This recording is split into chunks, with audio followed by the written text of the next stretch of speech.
This morning, President Trump reversing course, now deferring to Defense Secretary Pete Hegseth on releasing the full video of the September 2nd strikes on an alleged drug boat in the Caribbean that killed 11 people, including 2 initial survivors. Mr. President, you said you would have no problem with releasing the full video of that strike on September 2nd off the coast of Venezuela. Secretary Hegseth now says...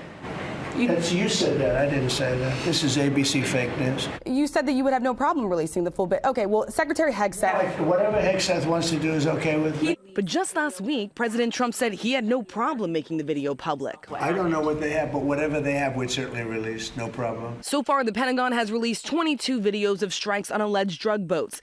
But it's the video of the September 2nd strike that killed 2 survivors that's drawing increased scrutiny. Hegseth says he won't commit to releasing it. Whatever we were to decide to release, we'd have to be very responsible about. So we're reviewing that right now. On Capitol Hill, Democrats who viewed the video demanding for it to be released, describing it as showing an attack on 2 defenseless survivors, which would violate international law. The president now says he's seen the video, but when I asked if the American people would get that chance... Are you committing to releasing the full video?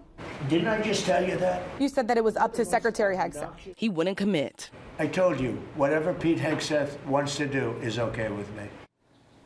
So this morning, lawmakers are trying to force the Pentagon's hand to release that video by including it in the annual must-pass defense spending bill. And later today, Secretary of State Marco Rubio, Defense Secretary Pete Hegseth, the chairman of the Joint Chiefs, they're going to be on Capitol Hill to brief the Gang of 8. These are the top Democrats and Republicans in Congress behind closed doors on this. Yeah, that pressure certainly is building. The president also yesterday announced a big bailout package for America's farmers. $12 billion of taxpayer money to bail out farmers, in part because they have been suffering because of the president's tariff policies, his trade policies.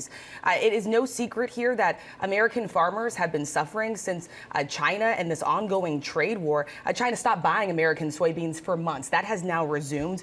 But farmers out there say they're still feeling the pinch. This is not the first time that the president has had to bail out farmers. Remember, his first term, $20 billion the president spent to bail out farmers back then because of his trade policies, too. We do remember that. But continuing on with the trade wars, the president is opening up chip exports to China. Yeah, he is allowing and greenlighting the sale of NVIDIA's AI chips to China. And the president says this is going to strengthen manufacturing. But Democrats have serious concerns about this. They say this is only going to give China the upper hand when it comes to AI. In a statement, they said this is going to lead to more effective cyber attacks against American businesses and attack critical infrastructure here in the U.S. All right, you're going to stay on top of it. Good having you at the desk here with us, Rachel. Thank you.